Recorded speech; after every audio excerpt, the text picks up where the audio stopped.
Any questions, please? Yes.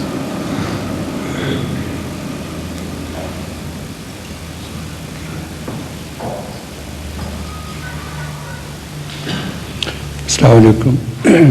So can I ask something about Mubahala? Yes, you can.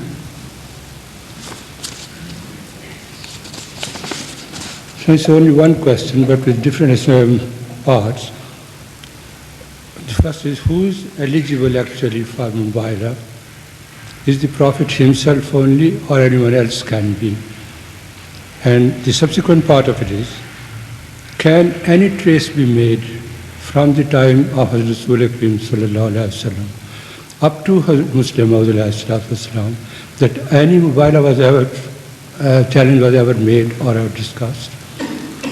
The B part of it is, That should be the C part. Two No. parts have already appeared. This makes one part. I see. Because Two sub. The but each first- part first- has sub-parts. Sub-parts. Right. now the B part is, what persons are supposed to be included in Mubahala? And the subsequent part of it is, when Hazrat Rasul Akram sallallahu alaihi wasallam challenged the Jews, whom did he, under the Abnaukum wa Nisaukum, whom did he take with him or intended to take with him? Sorry. Yes, please. First of all, who has taught you the art of welding 4 questions into one and then breaking them into parts? I think it should be Mr. Rashid. Mr. Abdul Rashid is the past master in this art, isn't he?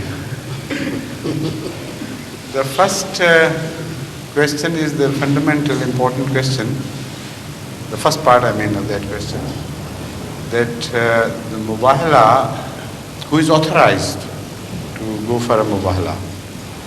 Now you have to understand the very nature of Mubahala before you can truly comprehend truly answer this question. The fact is that Mubahala means if argumentation has failed and the adversary of truth has adopted an attitude so hostile and inimical towards the truth that there seems to be no way left out for making him understand. That is one part of this. And the second part of the same is, also, if you know positively that he is adamant and he is doing it intentionally, he is not deceived, he wants to deceive. And so he is criminally acting. And there is no question of his misunderstanding left. If that is the position, only then you can pray against him. Otherwise, you are not permitted to pray against him. That is one aspect of Mubahala. The other is that even then, when you are permitted to pray, when the situation demands such a prayer against someone, it is not permitted normally to do that. It's permitted for some purpose, to gain something. And that something can only be gained if that person is the leader of a people. His destruction leads others to the truth. Meaningless retribution is not in the ways of God. That we don't find anywhere. Purposeless, meaningless retribution is not Sunnatullah. So also you find in the case of Pharaoh, when he requested for forgiveness at the very last moment, Allah told him, we would keep your body intact, and that is the only forgiveness we can meet you. We can treat you with. The rest of your demands are rejected. Only would keep your body intact, because it was the bodily fear which compelled you to ultimately believe in Moses and the God of Moses. It was not the care for spirit which compel you. So because it's meaningless, that craving for forgiveness is meaningless because it's not for the sake of soul, it's for the sake of body.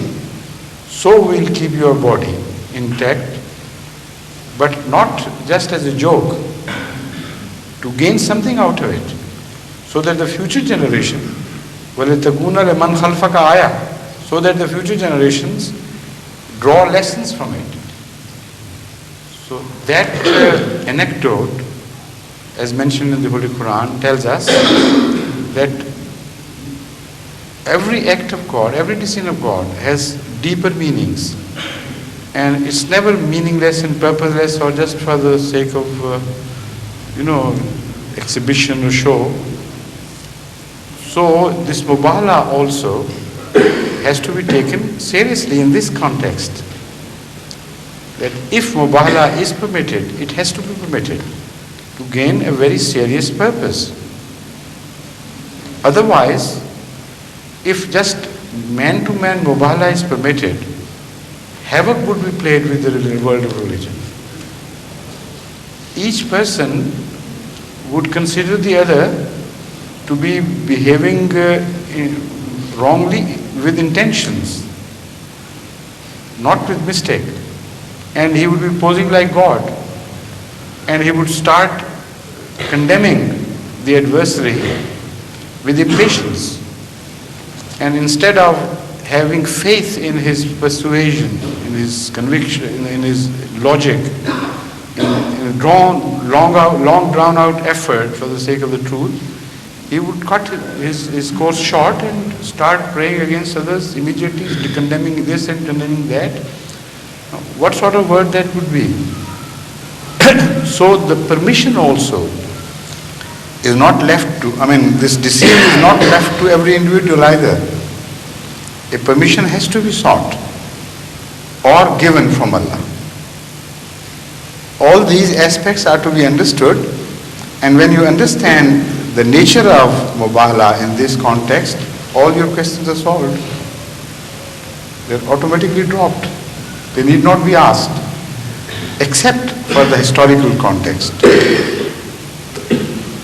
When you look back in the limelight of Islamic history, you find that except for that one challenge that was thrown to the Kuffar in Makkah by Hazrat Muhammad Mustafa Sallallahu Alaihi Wasallam, no other incident has taken place in which any Khalifa, any companion of the Holy Prophet of Islam threw such a challenge to his adversaries. Not a single incident. Secondly, this challenge itself that was thrown by Sallam, that challenge was not, did not generate from Huzur Akram Sallallahu Alaihi Wasallam's own decision. It was an order, very clear order by Allah for him to do that.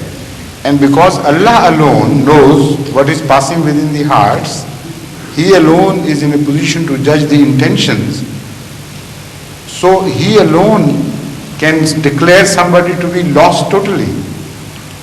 And without that, prayer to lose hope against your adversary and to indulge in a condemnation prayer altogether, that is not permissible. That is against the teachings of the Holy Quran, the practice and the traditions of Hazrat Muhammad Mustafa Sallallahu Alaihi Wasallam, and also the traditions of the earlier prophets. Noah, for instance, is a very fit example. He is the one person about whom people generally know that he prayed against his adversaries and so totally condemned them, that he said none of them should be permitted to survive, or they would give birth to unrighteous people. This is in a nutshell this prayer, and people think that that's all there is to it, but it is not all.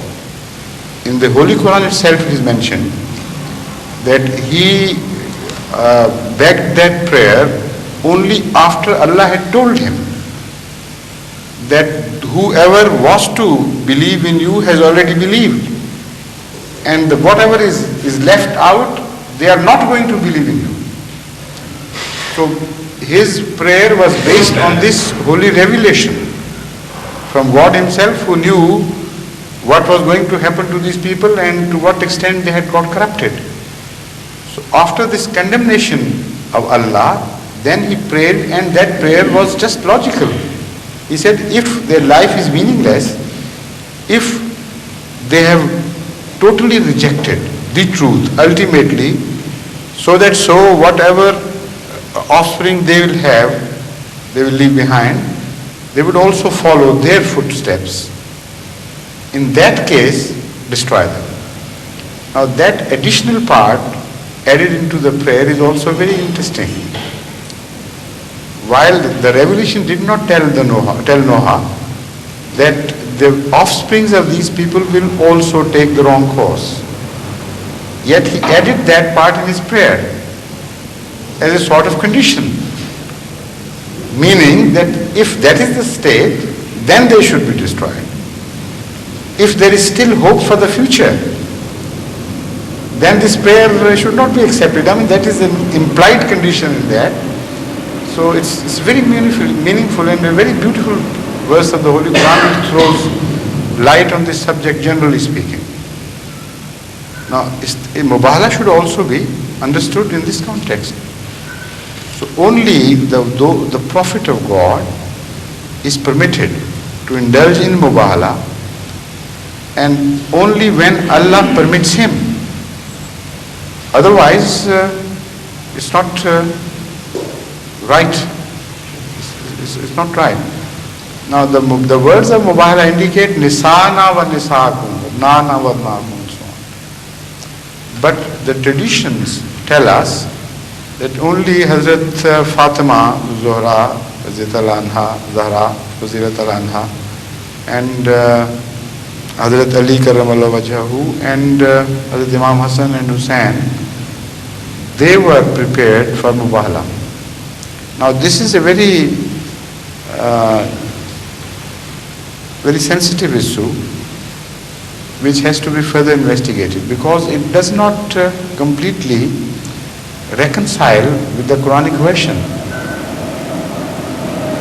Apparently, either there seems to be some lack of information or some flaw in the traditions, or perhaps it has to be understood in a different way, so that the verse of the Holy Quran is in complete reconciliation with the tradition, with the concerned tradition. Nisana is the plural. So, Nisana wa nisaakum. And the only lady involved on this side, according to tradition, is Hazrat Fatima. And Nisana is applicable not to the daughters. Initially, it is applicable to the wives. Why should the wives be left out? So this is a very important question. And secondly, this Mubahala did not take place. So we don't know really what he intended.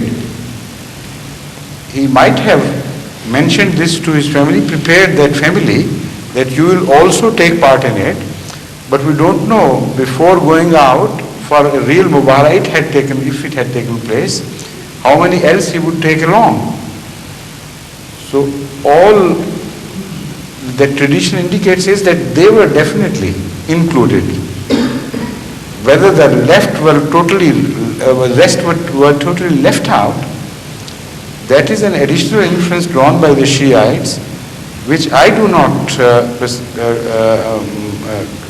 agree to, because apparently it is in contradiction with the picture painted in the verse of the Holy Quran concerning Mubahala. Is a part left out? Yes, please. Out of this. Out of this discussion, something else is? Yes. He has mentioned in his tafsir somewhere, Yes. in the question. Even some people are afraid of, he has mentioned this in Sajjad, even the Surya and his tablets. They came out, the one Jew was there. He saw them, told the Jews, hey, don't you see that each one of them will be praised? He can move the mountain from one place to another, and we are going to praise against him. This is mentioned by Allah. No, but actually, the kuffar who were addressed, their leaders, they did not come out for that Mubarak. Nor Rasulullah Sallam went there along with the family. I mean, we don't see any mention of this at all. Yes, please. Hello. Yes? Who was it? Assalamu alaikum. Wa alaikum salam. Sajda? Ji. Yes, what's it? Huzur, my friend would like to ask a question. The same question which we were discussing in the evening or some other question? I don't know. A different one today. All right. As she pleases. Thank you. Yes. Throughout Christianity, there have been lots of holy people, in my opinion, and even in the 20th century, people like Martin Luther King, who would seem to have God on their side, and yet they still accept that Christ was divine, or very close to God anyway. Would you not consider that if they had been so totally misguided, God would have guided them towards, say, the Muslim faith, and yet He seems to have helped them in the rest of their lives without guiding them towards Islam rather than... Yes, yes. wherever. Yes, thank you. It's a very intelligent question and the one which should have been raised here much earlier. The fact is that the Holy Quran is not a book which monopolizes truth or monopolizes goodness. That is a beauty of the Holy Quran which is so distinctive that in no other book of the world will you find such a thing. In the first instance, no other holy book refers to other religions as true religions. Not a single instance can be quoted from any holy book where any other religion than the religion with which that book is primarily concerned is declared to be a true religion. Secondly, that there are good people among those who reject the truth. That is a fantastic claim. No claim near it has ever been made in any book. In the first instance, the totality of religious truth is denied elsewhere. And number two, the individual goodness is not recognized outside the realm of that religion. It is the fantastic revelation of the Holy Quran which brings to the focus these two factors. Number one, that there is no monopoly of truth or monopoly of God or monopoly of Islam. That is in essence. Their Islam is defined in a much larger perspective. Islam is defined in a perspective where a man has become submissive to God. And whatever he considers, he acts accordingly. There is nothing wrong in the man. So even if the teachings be wrong, he will be rewarded rightly. Because there are things for which he is held responsible. He can be logically held responsible, and there are things for which he cannot be logically held responsible. So what is the purpose of Islam? To lead people to God. So if somebody has that basic fundamental prerequisite in him, which is necessary for a man to be led to God, that fundamental is the important thing. And the Holy Quran clearly mentions this subject in so many places. Number one, the one of the verses I also recited in the last sermon, that the Holy Quran refers to the Jews, who have been referred to previously in other places as the most bitter enemies of Islam, as a people who hate the messenger and the message both alike, and would not rest until they have seen to it that the message and the messenger both are wiped out and obliterated. Yet the Holy Quran speaks of the same people in another place and says, among them are good people, among them are God-fearing people, among them are those who get up at night and truly in all sincerity worship God and express their love and submission to Him. For them there is no fear. They will be rewarded. Now, if such a person is right-minded, only then he will be rewarded. And if such a person who is right-minded has not been conveyed a message, he will naturally not accept it.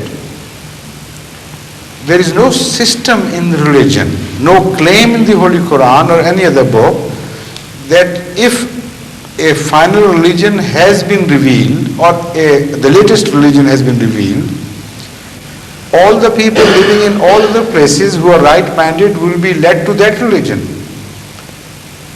It is the purpose of religion which is important, and that purpose is to accept their sacrifices, their submission, and to reward them ultimately. So if Allah can do it without guiding them ultimately to that religion directly, why not? So their fears have been allayed. Such people who live out without in a place where there is apparently no light, but they are rightly minded and rightly guided from within, their own light would suffice them. They would not be punished for the atmosphere, for the whole environment in which they are born, and which is not their own fault. Secondly, the Holy Quran mentions this in other places as well, where in contest with the Christians as well. Also, the Holy Quran tells us that those who are rightly guided people, when the truth reaches them, they do not reject the truth. If such persons that you are referring to, they were put to this test, that the truth did reach them, and in a manner as should have been logically acceptable, yet they rejected, then of course, according to Islam, they will not be rewarded for any goodness, apparent goodness they have committed. Because this act of rebellion against truth, while normally, logically, they should have accepted it if they were honest people, that tells us that their goodness is under cover of something. A human observer may consider something to be good, while in the real sense, that thing may not be good. Now, it so happens in the world that there are apparently pious people. Also, there are apparently wicked people. And the pious people, the so-called pious people, are sometimes found to be wicked within. They're just hypocrites, exhibitionists. Or they follow a set path of their own, not of volition, but of compulsion. They have no choice. So there are so many factors involved that require this issue to be solved. Unless we know those factors, we're not in a position to answer such a question. So better leave these things to God. Who knows? And ultimately everybody is going to return to God. So again, the very nature of this question is such that it cannot be accepted in toto as such. Pious people, there is no denial. In every religion, there is no gainsaying this fact. And this is accepted by the Holy Quran in so many words. But this or that, Martin Luther or somebody else, whether he is that pious person, that is something which is far beyond at least my limited knowledge to declare, and I don't think there is any other human being who is in a position to declare finally and categorically that Mr. So-and-so is that person which has been mentioned in the Holy Quran, and he is going to go to heaven because he is the righteous person. We only know the facial aspects of history. The realities, the inner motives, they are just not available to us. We have no access. This is why occasionally Hazrat Muhammad Mustafa Sallallahu Alaihi Wasallam gave certain verdict about certain people which surprised the companions of the Holy Prophet, but because he was guided, it was only after Allah had told him the truth that he had mentioned that judgment. So it became understandable in that context. Otherwise, it is surprising. One of the warriors of Islam who fought a great battle and was of such great service to the Islamic camp that everybody was impressed. That person was being mentioned, and Azza sallallahu alaihi wasallam declared that he was a hellish soul bound for hell. So everybody was shocked. Ya Rasulullah, what are you saying? That person who did so much for the service of Islam, fought so heroically and gave up his life in the cause, you say he'll go to hell. Because he was told by Allah, because according to the Holy Quran, he never said anything from himself, only after he had been told. So this is why I'm insisting that this must have been revealed to him before. He said no. He fought that battle for his own purpose, for his own revenge. He had to take certain revenge against the enemies of Islam, so he was fighting his own battle, and basically, fundamentally, he was not a righteous person. So this can happen. But if that verdict had not been passed by the founder of Islam, peace be upon him, and if he had not been guided by Allah in this context, what would be your verdict? That person is a heavenly soul. He must have gone to heaven. So this is what I mean. There are so many factors involved about piety and ultimate salvation, that we can only speak on principles. So this thing can happen and would be there, that we can say. But we can individualize it too much.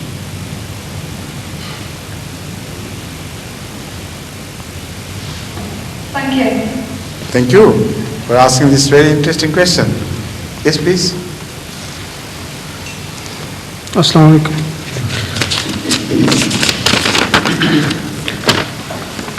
Huzur mentioned in khutbah yesterday, and I understand that it is based on a hadith that the Holy Prophet Muhammad sallallahu alaihi wasallam was Khatamun Nabiyyin even at the time when Hazrat Adam was still passing through the various stages of his creation. This is our belief. On the other side, Christians may attribute the same to the Jesus Christ Peace be upon him, yes. by quoting from the Bible the following verse. In the beginning was the Word, and the Word was with God, and the Word was God. John, first verse. May I humbly request Huzur to elaborate this point. Right. Now the question perhaps which you want to ask is clarification on my part regarding what I said about Hazur Akram Sallallahu Alaihi Wasallam being Khatam an-Nabiyyin before Adam was made. And what agitated your mind was this, that there is similarity in that saying.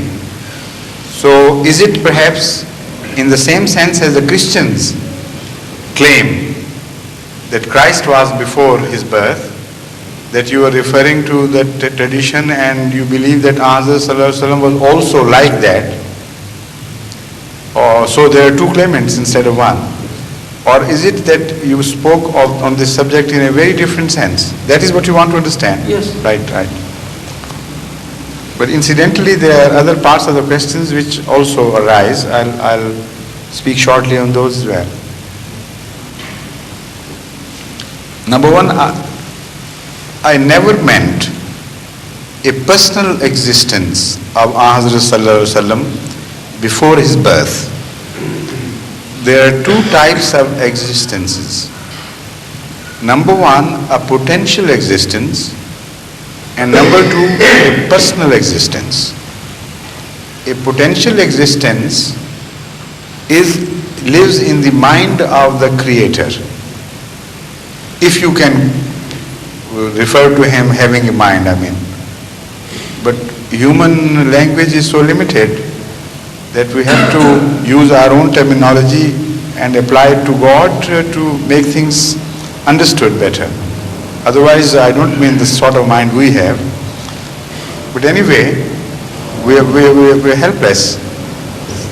So, if you conceive of the ultimate objective of the universe to be Hazrat Muhammad Mustafa Sallallahu Alaihi Wasallam, the very summit of human evolution, and the spiritual evolution through which man had to pass and to reach a certain summit, then he was the prime object, obviously, of the whole plan of things. So as such, he was present as a person, not physically, but in the design of things, in the design of God. And he occupied the most prominent place there. That is only what I meant. Nothing more, nor less. But in that context which we have quoted, the Christians take a very different meaning. And also they assume things for which they have no logical reason, no justification. As I think so, as I understand that verse of the Bible. Number one, they assume that Jesus Christ is mentioned because the reference is made also in the New Testament to the same verse. And also they assume that Jesus Christ is mentioned in person, having a personal existence. While if Jesus Christ is mentioned, then it could also mean that the design of Jesus Christ, the intention to create Jesus Christ existed as Word of God. Word is Kalam. It is not a person. But that's not all. There are further confusions attendant upon this verse unless you analyze it further and make a very sincere attempt to understand the message contained therein. This debate would go on and it would not carry us anywhere. The first claim that is made is that in the beginning there was Word. Now in which beginning? God has no beginning. So if in the beginning there was Word, that Word was later than God. It cannot coexist with God. It's impossible. Because that beginning must have referred to some other beginning. This initial part of the verse of the Bible has to be very clearly understood. You cannot take a further step in the direction of other declarations before first sorting this out. Otherwise, you will be led to confusion. So, in the beginning, there was Word. Now, that has to be some later beginning. But if that is so, then your mind, it is referred to the last declaration. That Word was God. if in the beginning there was Word, and the Word was God, and there is no beginning to God, what does it mean? That can only mean in the beginning of the creation there was Word, and the Word and God were one and the same thing. That is will of God. As the Holy Quran also mentions that when Allah wants to create something, He says kun fayakun. That is the word of God. But before the happening, before that word is personified in the form of creation, there is no separate existence of that word. That is one and the same with God. So that is what the Bible is conveying, and this is exactly what the Holy Quran has also claimed.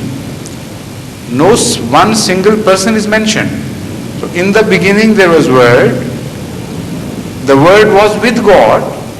That is to say, it had no independent existence.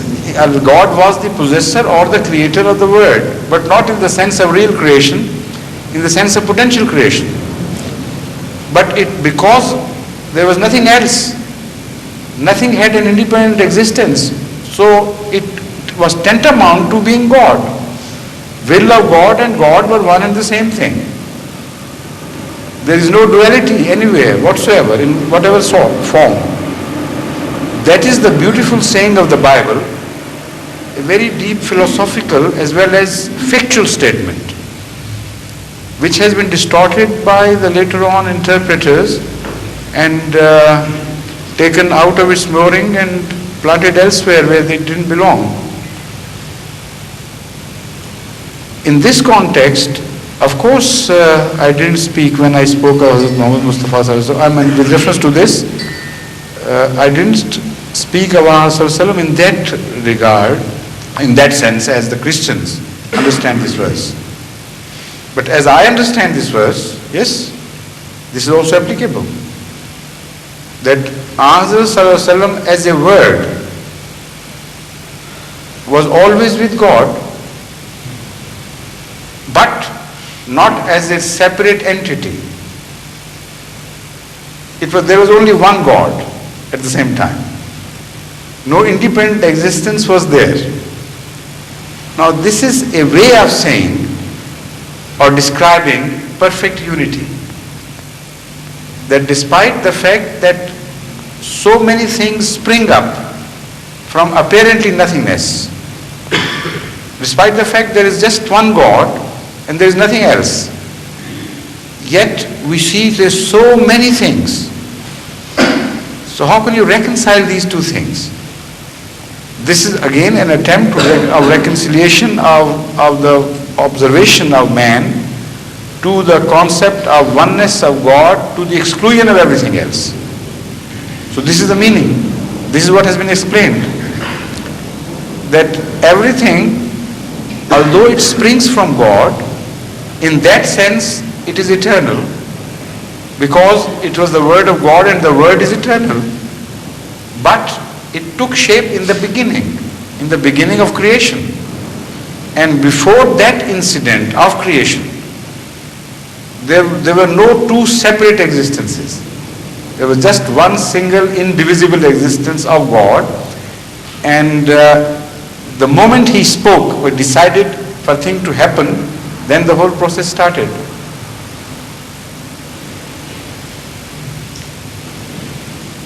Yes, please. Any other question? Yes? How far do you live from here? I live in Birmingham, Hazur. Birmingham? Yes, I came down for the school's committee meeting today. How are you? Fine? Fine, thank you, alhamdulillah. I hope you'll stay tomorrow. Yes, I will, You're not Hazur. leaving tonight, early in the morning. Yes, I'll return tomorrow. Before and I'll leaving, go. you better see the private secretary. Very well. Because it's too long seeing you alone. I mean, it's now getting on my nerves. I want you to get married and happily settled as soon as That's possible. very kind of you. Right? Thank you. So we'll discuss that subject tomorrow. I have already instructed the private secretary in this regard. So you better meet him and then we'll see. I'm Right? very grateful for your concern for my well-being. No, I mean, this is, I'll be grateful to you when you get married ultimately. Because, I like it. I love you to be married and see you among children. Oh, With children, I mean. oh thank you, sir. Yes. Well, it's really an observation on the previous question, really, about how things were taken out of context. I think in Genesis 2, there's a verse, the Spirit of God moved over the face of the water. Yes. And some Christians believe that because of another verse in John, I think it is, that the world was created by Jesus and through him, and everything was created for him. And they take this word as spirit, as meaning Jesus himself. Floating on waters. That's right. Yes. When in fact, I believe the Hebrew for spirit is ruah, that's R-A-U-G-H, I think, and ruah means breath. And I read in That's right, yes. in a Hebrew translation of the Bible. That's a version of the Bible that the Jews themselves decided to render into English, and they interpret this ruah as being the breath that God breath of breathes God. into the world, and it's got nothing to do with Jesus, peace be upon him, Spirit, at all. right, yes. Thank you. And now you have mentioned this. There is a part of the last question which I had no time to answer, to speak on. Although it was implied, he didn't ask it specifically, but that part of the question was inherent in that. And that pertains to this part, this subject which you have opened now. The fact is that the Holy Quran explains what has been said previously and does not just reject it. It could have taken this attitude that this is nonsense. Spirit of God floating over waters, and it's just meaningless and stupid. It's like a fairy tale or a superstition, nothing more. The Holy Quran could have condemned it, but it does not, because it also claims that was also word of God. So it helps explain these things. And here too, the Holy Quran has thrown light by making two statements differently, but they are connected. Number one, that the life was created by God through water. Everything live was created with the help of water. So that spirit floating over water only means that all source of life that we find here on earth, of course, in our context, is from water. And it was with the agency of water that Allah ultimately created life and intended right from the beginning. So this contact of the spirit or the breath of God with the water prior to the existence of life means that water was used as an agency for giving life. And the Holy Quran in the second instance uses exactly the word breath. It says, فَإِذَا سَوَّيْتُ فِيهِ وَنَفَخْتُ فِيهِ مِنْ رُوحِي. When we prepare Adam for ultimately for giving life to him, I breathe life into him. So that breath is the same word, same expression used in the Bible. So that breath, what is that breath? That is just the will of God. The decision, the final go, and nothing more. So if you understand Bible in the context of the Holy Quran, then it immediately begins to have meaning. Otherwise, it just falls back to a position of fairy tales and tall claims and nothing more. That's right. I found that through studying the Holy Quran, I now understand the Bible. It's much better.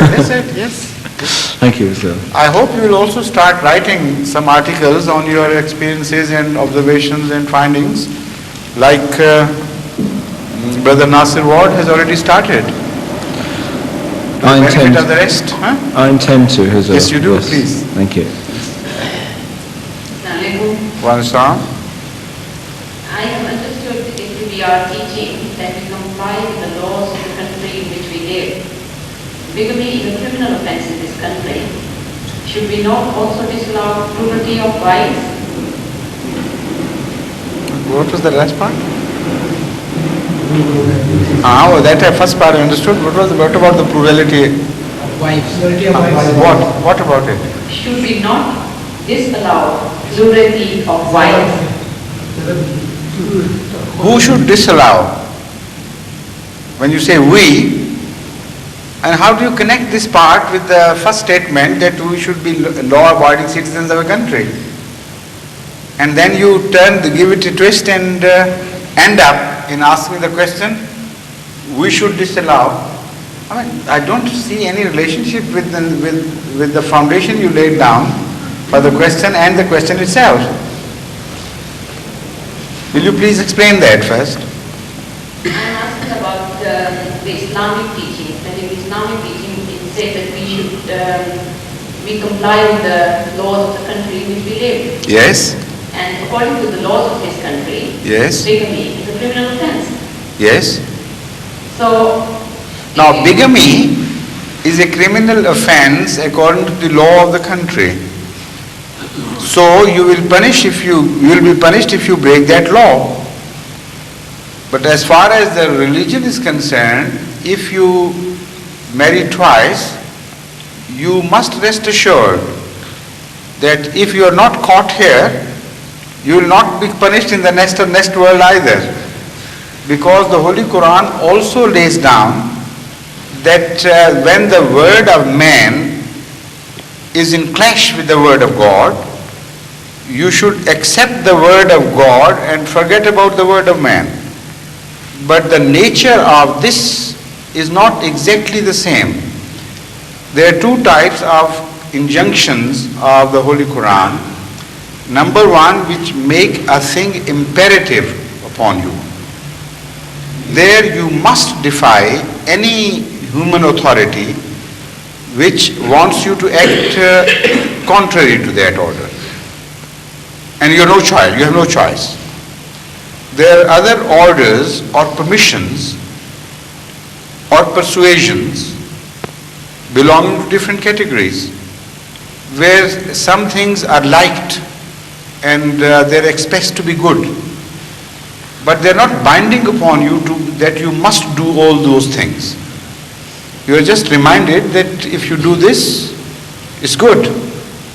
And there are other things which are just permitted under conditions. For instance, this particular issue of marrying twice is not something which Allah wants to promote. There is no such verse in the Holy Quran which is said that you go ahead and do it and this and that. Of course, with due pardons to Dr. Nazir Ahmad Sahib, who thinks otherwise.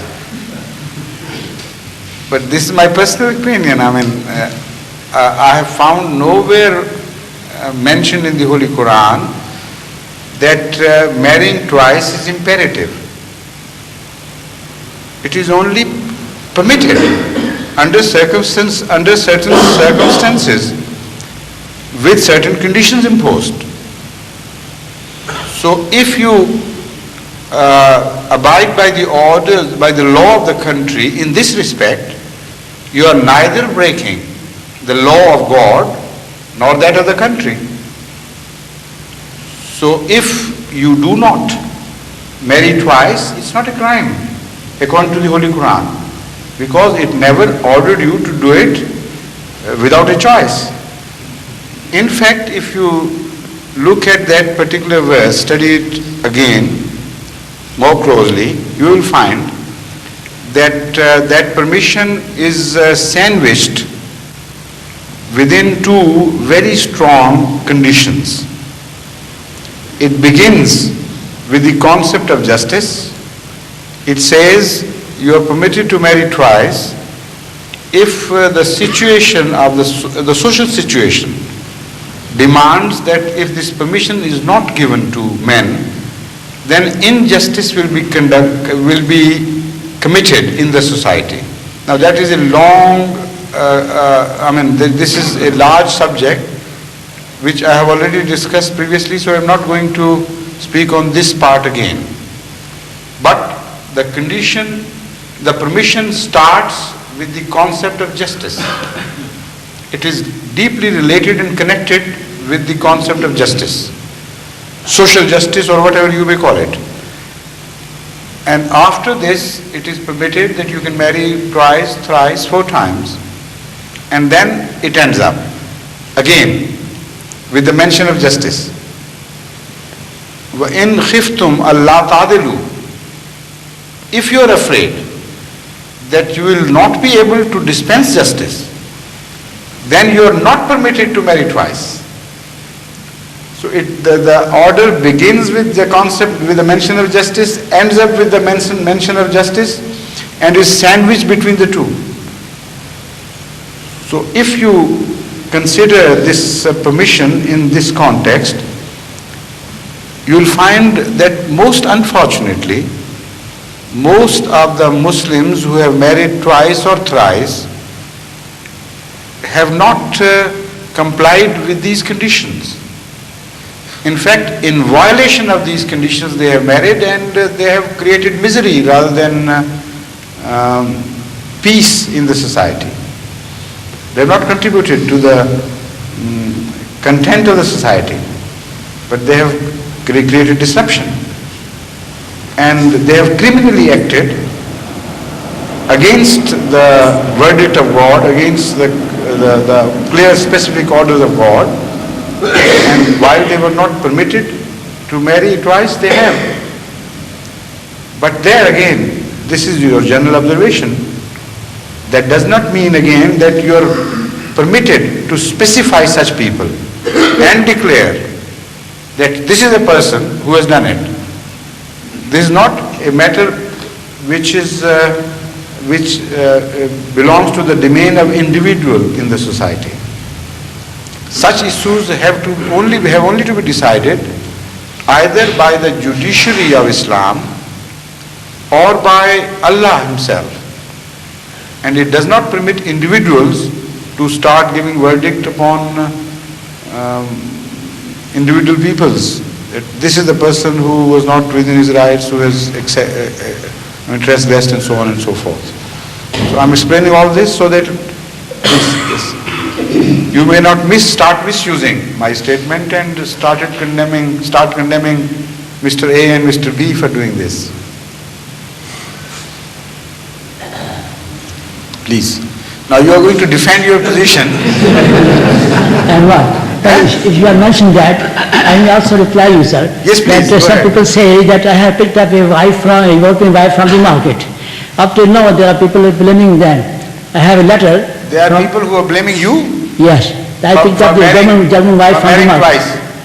No, I picked up her from the market somewhere. I have got a letter to produce. I'll distribute later on from Mr. Nasir Ahmed But you have married Sahib. such a noble lady, such a wonderful lady, and both of you are beneficiaries from this marriage. Because Khalifa Salis arranged that for You me. know, I have got letter with me. No, there is another question, not a question, but she's it's a devoted lady to the cause of goodness and Islam and everything, and I hold her in high esteem in my heart.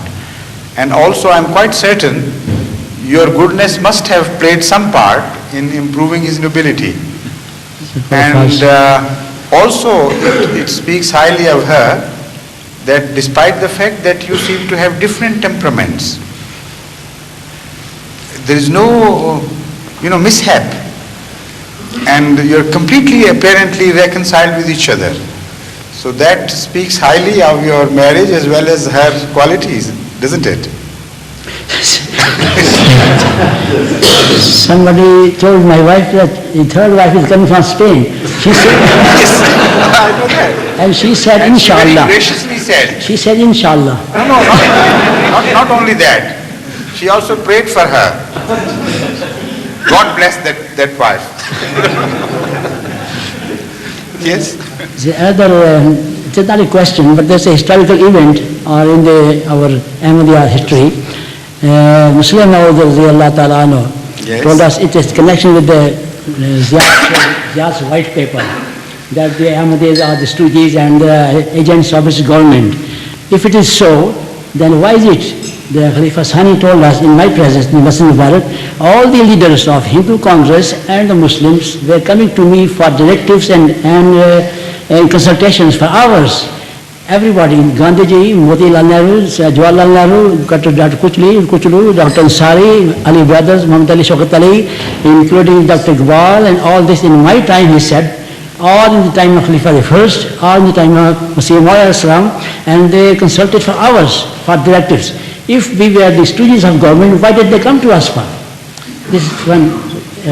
That is something of a very different nature, in fact. What he must have said would, I think, be different from what you have attributed to him. Because if we take your word on the face value, then you must prove it historically that Mr. Nehru did have time, we did spend some hours with Hazrat Muslim Maud, and where? And why is it completely missed from our historical records? Or when Mr. Gandhi met him and how? And Muslim Maud, he came to this is what I'm saying. Yes. Hazrat Muslim Maud could not have made a misstatement, but you could have misunderstood him. What he must have said, that they consulted him through emissaries, through some go-betweens, not directly. And Hazrat Muslim Maud must have spent hours consulting, giving consultation or counsel to their emissaries. That is true. That I know personally. That Mr. Gandhi as well as Mr. Nehru are known to have sent messengers to him seeking advice or sometimes advising him, which he of course didn't accept, but advised them back and counseled them very wisely and told them that you should behave like this. So Mr. Jinnah and all the other Muslim leaders and everybody worth the song has been in contact privately and secretly, mostly, and sometimes openly, with Hazrat Muslim Maud, and have been drawing as much benefit as possible from his wise counsel. But all these records are not kept, and you cannot historically prove it. So when you cannot prove it, then how can you produce it as by way of an argument? Better not mention it, otherwise people will say, this is just a tale that you have spun and nothing more, nothing more to it. So that Jamaat in Russia, when Dr. Shah did not reply me, he wasn't born at those time, at that time, when Muslim was told us. Who was not? My Dr. Shah. Of course he was not born. But the present day historians who speak of the history of the ancient times, they were not born at that time. Mr. Nasir Ward is a specialist on Roman history. Were you born at that time or was it later on? See? An historian has not to be born. That's the point. In the time. He is an analyst. He is not a historian. Who is a contemporary. He is not a historian in the strict sense of the term. Some people keep annals and records. But the fact is that there you are right. What you mentioned about Hazrat Muslim Maud seeing something in a dream about Russia, is that what you're referring to? Yes. Not only were you right, but Mr. Dost Muhammad Sahib agreed with you and sent me the dream which Hazrat Muslim Maud had seen, and where he described it in some sermon. So I've got it with me. So why are you censuring him for that, the crime he has not committed? Because I am concerned myself. There were 5 doctors in Aden, I was the top leader of them in lecturing in Arabic language, the mosques and everywhere. My name was not mentioned, and 4 doctors were mentioned in Eden. But those Mashayikh. So that is a personal grudge. I mean, it's just a human error or something. Yes, That's yes, what yes, the yes. incompleteness. Thank you. Similarly, about Abyssinia, Ethiopia, the book was published called Bayun Tabligh Bayun Hind. And I wrote to Muslim Maud that And you write to him, tell him that I have been serving the cause of Islam and my name should be preserved in history. You better write to him straightforwardly instead of... written the book Huh? down. Pardon? And then Muslim Maud wrote to me, write to me what your activities were in Aden and Ethiopia at this Right. Abyssinia. You I did. will get published. So it was not published again. Oh, poor thing. You better send them to me, let's see. Maybe, I hope this does not repeat. But you send that to me, that document. I say, once again try your luck with me this time. Right? Yes. Yes. Mr. Bashir Yad Sahib, we have,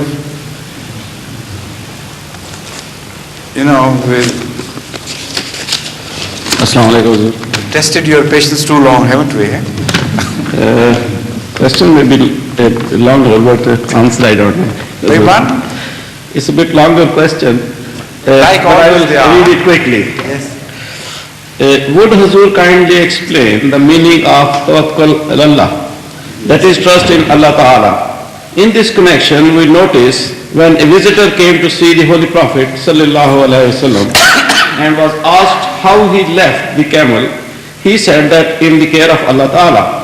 The Holy Prophet Sallallahu Alaihi Wasallam immediately advised him to go back and tie the camel to something.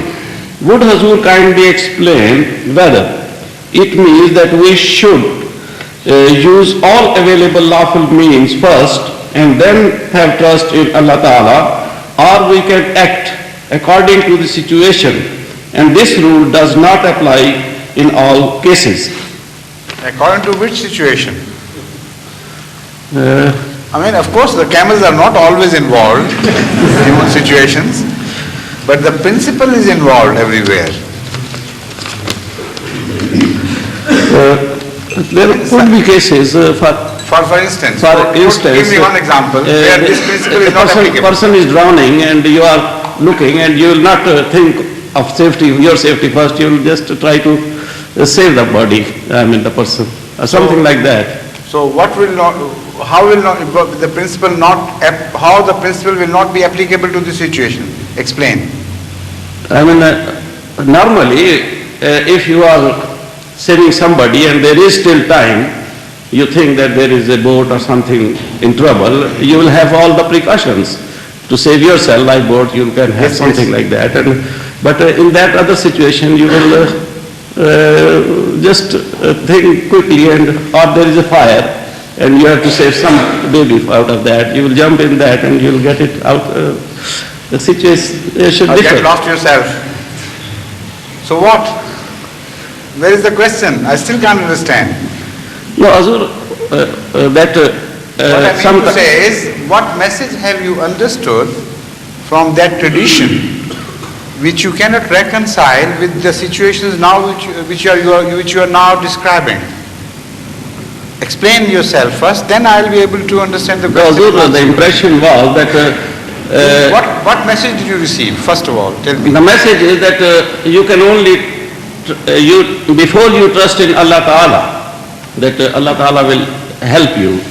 First you should use all your means. For example, there is a patient, you should all... The message is that if you have access to means, you must not ignore it, must not discard that, and believe that Allah would do it for you and you do not have to move your fingers. This is the message.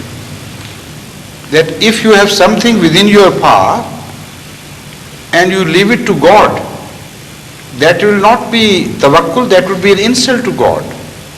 As if you are such an important person that you stand above the natural laws.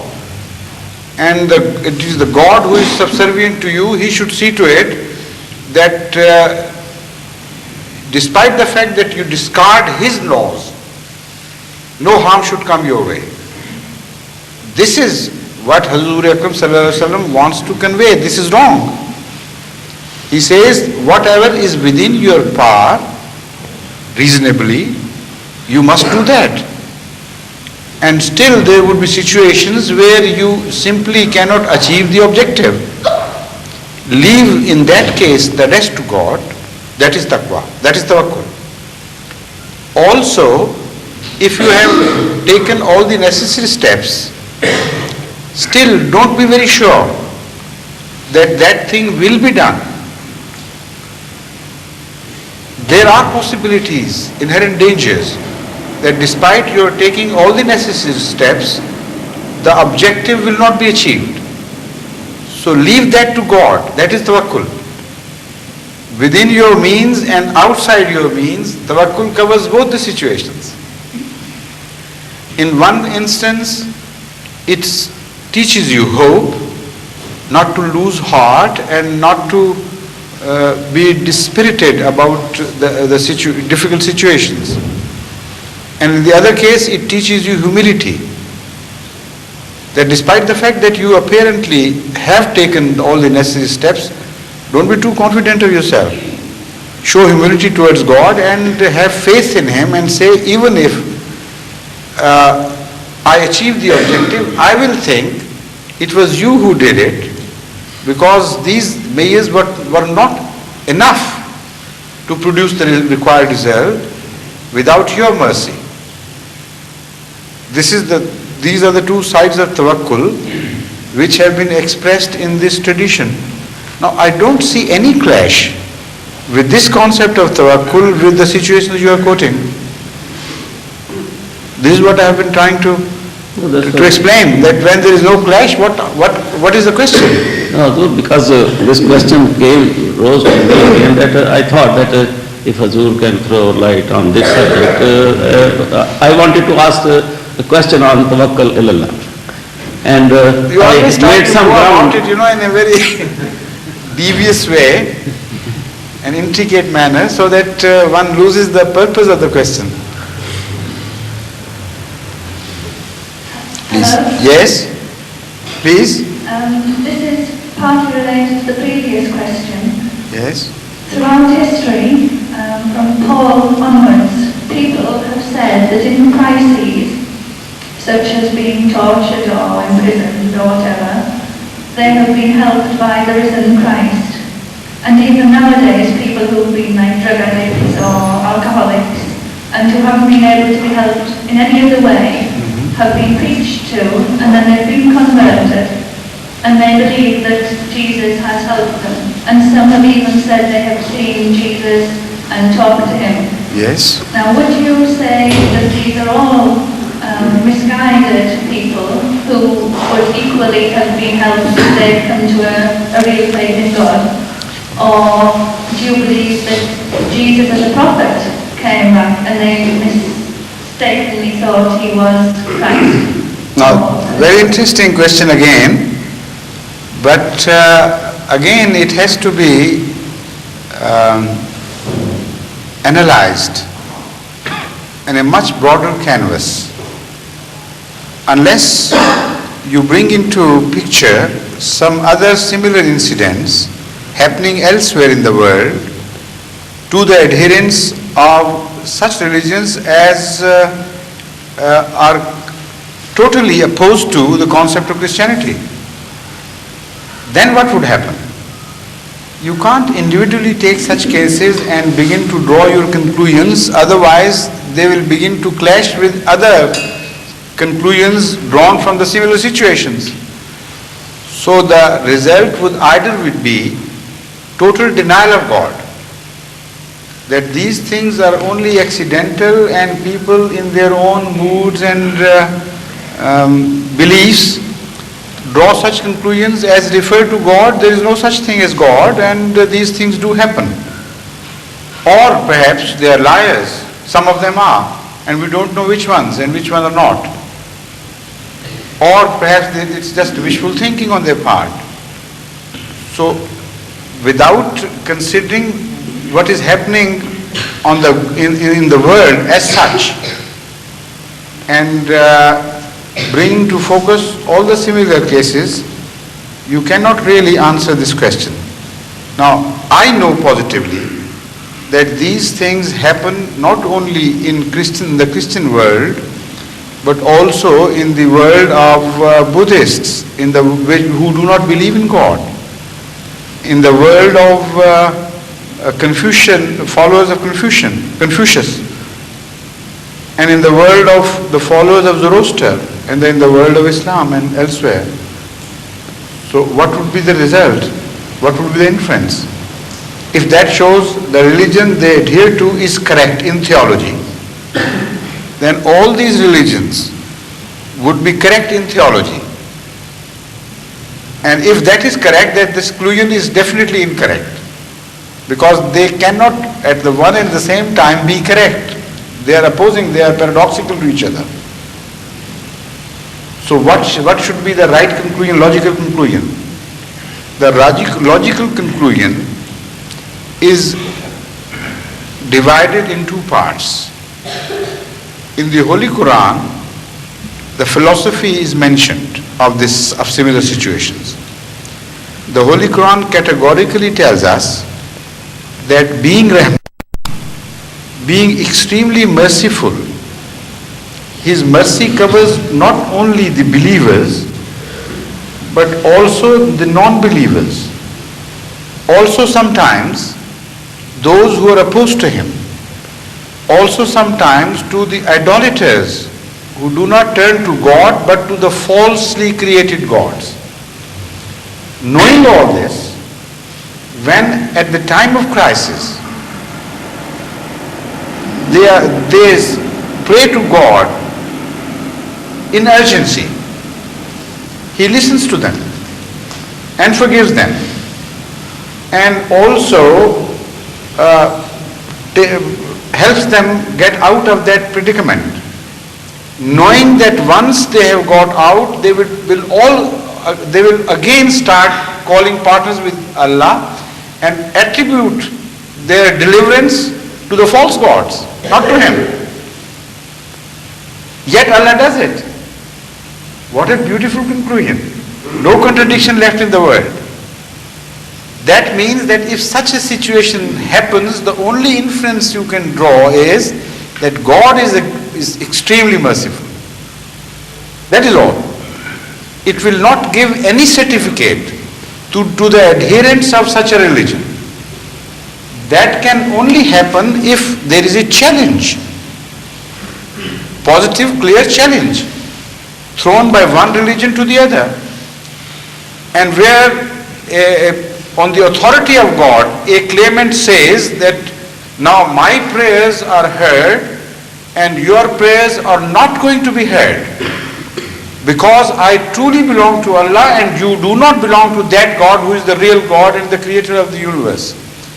Now if you doubt my claim, come and let's go into a sort of, what do you say?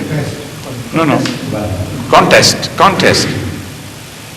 And you'll see the result.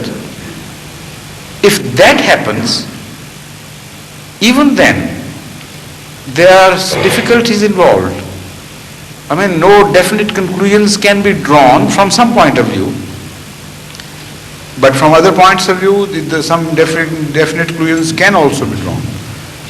Now, what would happen in such a situation? There is a possibility that both of them are false. Neither he belongs to God nor the other person belongs to God. And they're just taking chances, and one of them ultimately comes out victorious. That is possible. It is also possible that one person truly belongs to God, and his claim is based on truth, and ultimately the resultant shows that he is right. Now, how will you be able to judge whether this thing happened through accident or through design, through decree of God? Only the situation can tell you. And there are situations described by Hazrat Masih Maud alayhi salatu wasalam, the founder of the Ahmadi community, which leave no ambiguity. For instance, there are two instances where he threw such a challenge to his adversaries, and you analyze the situation logically, and the only conclusion you can draw is that if Masih Maud ultimately became victorious, it was only through design of God and not through just by a chance declaration, nothing more. What happened in the one instance was that he addressed his Christian opponents. And he said, look here, you believe that Messiah had a very special power of curing people. We also believe, but in a different way, of course. Spiritual power, we mean. But you believe that he could physically cure such cases who were lost to medical science. Yet I take you on your claim. Though I do not ascribe the same meanings to this claim, I take it spiritually, yet if you want to prove that God is with me, I have been permitted by God to throw this challenge to you. Choose some patients and choose those patients in a manner of the similar disease that the worse are given to me, and those who are comparatively in a better condition, they belong to you. No medicine, no treatment is being given to either of the two, 50 each side. And you also pray to your Jesus Christ, and I'll pray to my God and the only God. And the test would be that if predominantly my patients, or the patients allotted to me, who were declared by the medical specialists to be the worst cases, they survive out of all proportion, in excess to the patients who survive in your case, then obviously there is something. It's not just a chance. But this is a very logical approach, and the same approach was made by Sheikh Mubarak Ahmad Sahib, one of our ex-missionaries, the missionary in charge of America nowadays, who has been here in London as well, but at that time he was in Kenya. Or was it Tanzania? I think Kenya. Bailey Graham went there, and he posed him. He threw this challenge to him and said, look here, I am the follower of a holy man who in his lifetime did this to the rest of did this to his adversaries from the Christians.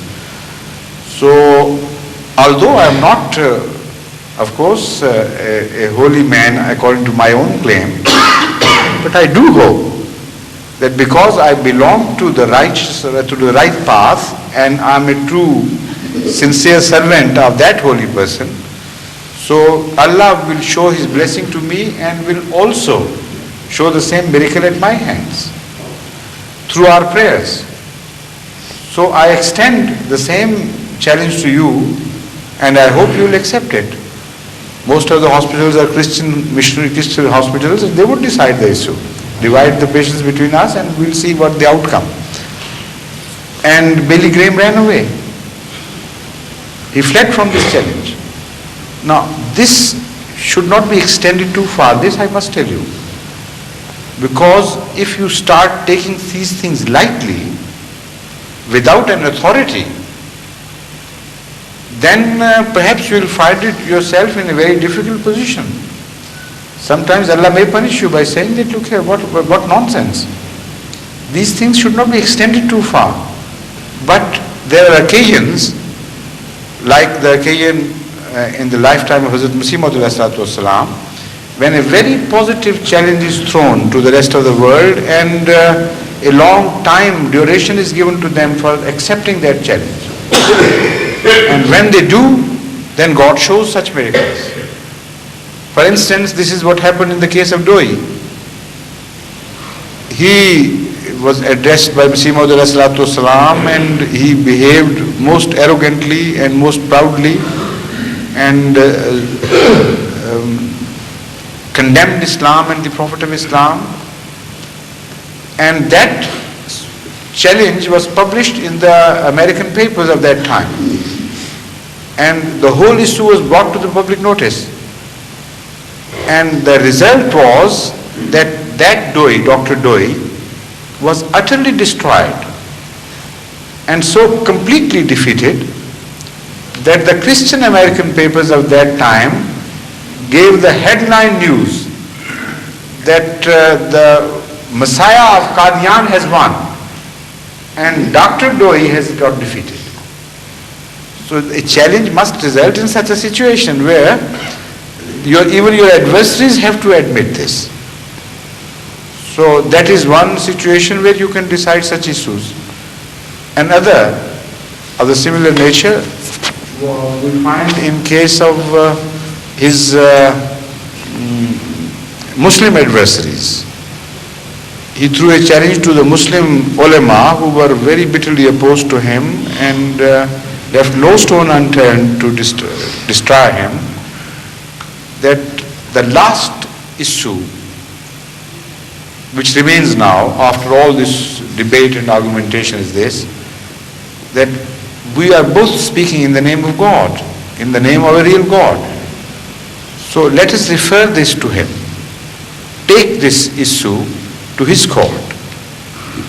You pray against me and I'll pray against you.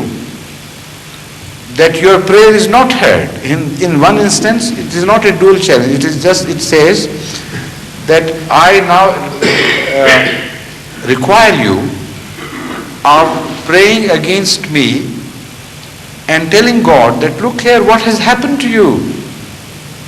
We want to destroy this false man. It is your religion which is in danger from this person. And we are opposing him with all our might. Yet nothing is happening. So now we turn to you for aid, for help. Destroy such person. Totally wipe him out. And show that you exist. Hazrat Masih Maud alayhi salatu wasalam, having thrown this challenge, also said that even if your foreheads, if in a state of prostration, are wiped out by rubbing against the ground, even if your eyelids are shed because of excessive crying and things, your prayer will not be heard, because I tell you I am from God and from none else. But he didn't leave it at that. He prayed against him in such a situation. He said also, you also pray and I am also praying. And there he prayed to God that, oh God, if you see I am a false person, I am a criminal, I am attributing things to you which you never said, then apart from those adversaries who are praying, I pray against myself. I pray that sharp fire on my house, my household, and destroy everybody, and wipe me out and my name and my followers and everything, and do away with us. Now this is the prayer he is making against himself and joining hands with his adversaries, with a condition, with a big if, of course, if he is a false man. What happens? All the attempts of the adversaries are not only frustrated in his time, but up to our time the same story is repeated over and over again. After every movement of hostility against Ahmadiyyat, Ahmadiyyat comes out to be victorious. Now how can you judge that this is not happening by chance? Number one, there is a repeated history. There is a trend. There is a direction which does not change. Chances do not happen like this in such orderly fashion spread over a long time of 100 years or so. Chances occur either this way or that way, sometimes in the side of one and sometimes on the side of the other. This is not what is happening in the case of Ahmadiyyat. This is how the truth is verified. Secondly, the odds are always against us. the chances are always against us, because the enemy outnumbers us. In resources, he is much more and much stronger. In number, he exceeds beyond all proportion. And sometimes even the governments of the time are with the enemy, and openly, committedly so. And we are declared to be just nonentities, nothing. Yet, after every attempt to destroy us, we come out stronger, much bigger than before. And the same enemy admits it after every such movement. Read the history of Ahmadiyyat after such fanatic movements of opposition to Ahmadiyyat, and you will find, and I can quote hundreds of non-Ahmadi scholars admitting this fact, that Ahmadiyyat, despite all our efforts, emerged victorious, and we don't know what happened. And they try to analyze the situation and forward excuses, but nothing happens. So the odds are against such a movement, outnumbering odds, and the time allotted is much larger. And the time such contests occurred are so many, so numerous, and still there is a positive trend, there is a direction, and no exception whatsoever in the totality of the outcome. 21 Maulvis, they died by Mubala at the Wazir time. No, I'm not talking of that now. We have switched over to another subject.